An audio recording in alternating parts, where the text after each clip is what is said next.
Selamat pagi, perkenalkan nama saya Yulia Dewi Asari, NIM 19104168894, kelas ada manajemen pagi, mata kuliah manajemen pemasaran internasional, dosen pengampu Bapak Adi Mursalin SEMM. Di sini saya akan menjelaskan tentang ekspor dan impor di Indonesia. Yang pertama, pengertian ekspor. Ekspor adalah suatu aktivitas yang mengeluarkan suatu barang dari daerah pabean. Daerah pabean adalah suatu daerah milik Republik Indonesia yang terdiri dari wilayah darat, perairan, dan udara, yang juga mencakup seluruh daerah tertentu yang berada di dalam zona ekonomi eksklusif. Jadi, secara sederhana, ekspor adalah suatu aktivitas mengeluarkan produk barang dari dalam negeri ke luar negeri dengan tetap memenuhi standar peraturan dan ketentuan yang ada. Aktivitas ini umumnya dikerjakan oleh suatu negara jika negara tersebut mampu menghasilkan produk barang dalam jumlah yang cukup besar, dan jumlah produk barang tersebut ternyata sudah terpenuhi di dalam negeri, sehingga bisa dikirimkan ke negara yang memang tidak mampu memproduksi barang tersebut atau karena jumlah produksinya tidak bisa memenuhi kebutuhan masyarakat negara tujuan. Pengertian eksportir. Eksportir adalah kegiatan perseorangan atau badan hukum dengan melakukan kegiatan ekspor. Jika kegiatan ekspor dilakukan dalam skala yang cukup besar, maka proses pengiriman tersebut akan melibatkan bea cukai yang berperan sebagai pengawas lalu lintas pada suatu negara. Seluruh barang yang hendak diekspor akan selalu mempunyai ketentuannya sendiri, tergantung dari jenis barang tersebut. Tidak semua masyarakat atau individu mampu melakukan ekspor karena harus mengikuti beberapa prosedur yang harus diikuti. Namun, sebenarnya prosedur dalam melakukan ekspor lebih mudah daripada melakukan impor karena prosedur impor memiliki banyak peraturan, khususnya dalam hal pajak. Tapi dalam melakukan ekspor, hanya beberapa prosedur saja yang dikenakan pajak ekspor, yaitu ekspor kayu, rotan. Tujuan dan manfaat ekspor. Yang pertama, menumbuhkan industri dalam negeri. Ekspor adalah suatu aktivitas perdagangan dalam ruang lingkup internasional yang dilakukan untuk memberikan suatu rangsangan atau suatu permintaan dari dalam negeri sehingga mampu melahirkan industri-industri lain yang lebih besar. Meningkatkan permintaan ekspor pada suatu produk akan berimbas langsung pada perkembangan industri dalam suatu negara, sehingga hal tersebut akan mampu melahirkan suatu iklim usaha yang lebih kondusif. Selain itu, suatu negara juga nantinya akan mampu membiasakan dirinya untuk bersaing dalam pasar internasional dan juga akan lebih terlatih dengan persaingannya yang ketat jika melakukan perdagangan internasional. Yang kedua, mengendalikan harga produk. Kegiatan ekspor pada suatu negara akan membuat negara tersebut mampu memanfaatkan overkapasitas pada suatu produk, sehingga negara tersebut akan mampu mengendalikan harga produk ekspor yang terjadi di negaranya. Kenapa? Karena saat suatu produk mampu diproduksi dengan mudah dan melimpah, maka produk dalam negeri tersebut pasti akan memiliki harga yang lebih murah. Untuk itu, negara harus melakukan ekspor ke negara lain yang lebih membutuhkan produk tersebut agar negara mampu mengendalikan harga di pasar. Yang ketiga, menambah devisa negara. Aktivitas ekspor pastinya akan memberikan dampak yang positif untuk perkembangan ekonomi. pada suatu negara. Manfaat dari adanya kegiatan ekspor adalah demi membuka peluang pasar baru di luar negeri sebagai upaya menumbuhkan investasi, peluang pasar domestik, serta meningkatkan devisa pada suatu negara. Komoditas ekspor Indonesia. Setidaknya ada 5 komoditas ekspor paling besar yang dimiliki oleh Indonesia. Kelima komoditas paling besar tersebut adalah: yang pertama, komoditas karet. Perlu Anda ketahui bahwa Indonesia adalah negara penghasil karet paling besar kedua di dunia. Untuk itu, jangan heran bisa karet dijadikan sebagai suatu komoditas utama di Indonesia. Produk karet Indonesia banyak dikirimkan ke beberapa negara maju seperti Jepang, Cina, dan Amerika. Yang kedua, produk tekstil.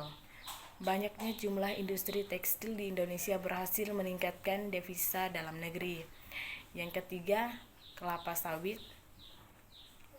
Kelapa sawit adalah produk yang biasa dijadikan sebagai bahan baku pembuatan sabun, minyak goreng, mentega, dan beberapa produk kecantikan. Sebagian besar akan diekspor berupa minyak inti sawit dan minyak sawit. Biasanya Indonesia akan mengirim kelapa sawit dalam jumlah besar ke negara India. Yang keempat, produk hasil hutan. Indonesia adalah salah satu negara tropis yang mempunyai banyak sekali hutan, sehingga industri kayu di Indonesia memiliki prospek perkembangan yang bagus. Beberapa hasil hutan yang dikirimkan ke luar negeri adalah kayu. Yang kelima, kakao. Perlu Anda ketahui bahwa Indonesia adalah negara penghasil biji kakao yang ketiga paling banyak di dunia. Nantinya biji ini akan diolah menjadi coklat untuk makanan lain. Produk biji ini yang akan dikirimkan ke luar negeri adalah produk yang sudah memenuhi standar nasional Indonesia. Yang bagian B, pengertian impor. Impor adalah suatu aktivitas yang memasarkan produk barang dari daerah pabean atau membeli suatu produk barang atau jasa dari negara lain untuk bisa memenuhi kebutuhan dasar dalam negeri.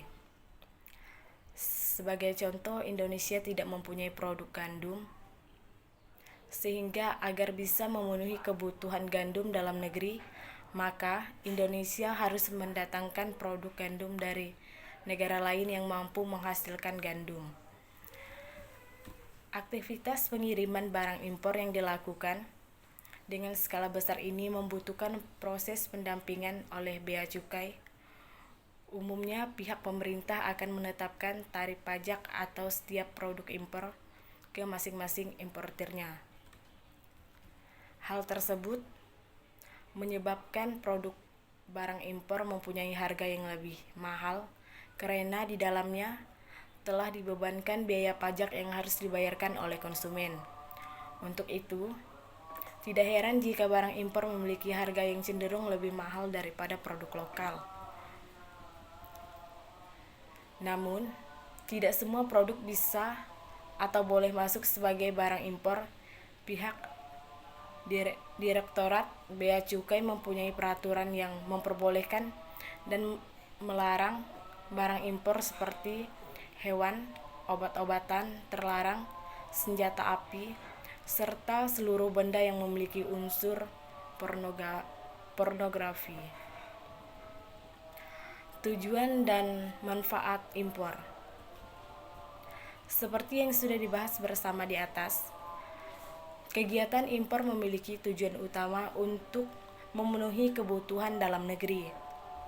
Kegiatan ekspor dan impor ini adalah salah satu bentuk dari komunikasi dan kerjasama pada tiap negara. Paling tidak ada satu hal yang harus membuat negara tersebut membangun hubungan baik dengan negara lain untuk memenuhi segala kebutuhannya seperti dalam kegiatan perekonomian. Sementara itu, tujuan lain dari adanya aktivitas impor adalah demi meningkatkan neraca pembayaran serta mengurangi adanya keluar devisa pada negara lain.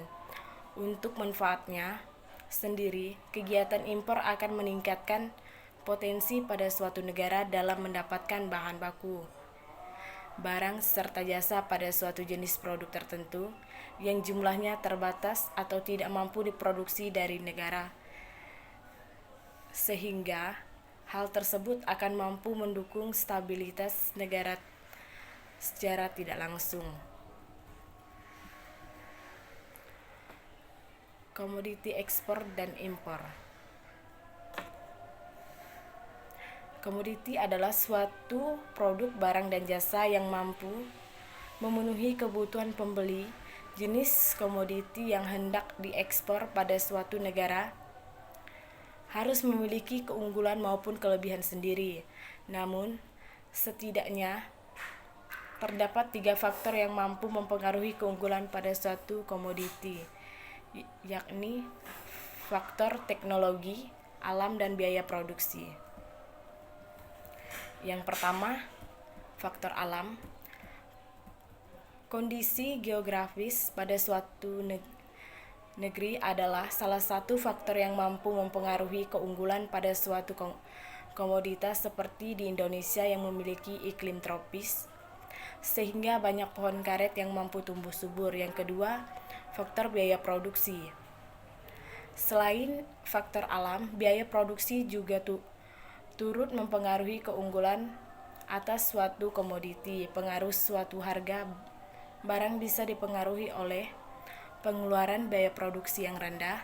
Semakin murah suatu harga bisa ditentukan dari semakin rendahnya suatu biaya produksi. Yang ketiga, faktor teknologi. Pemanfaatan teknologi dalam proses pembuatan suatu komoditi akan berpengaruh besar pada kualitas produk. Jadi, keunggulan suatu produk komoditi juga bisa ditentukan dari semakin majunya teknologi yang digunakan. Sekian penjelasan dari saya, terima kasih.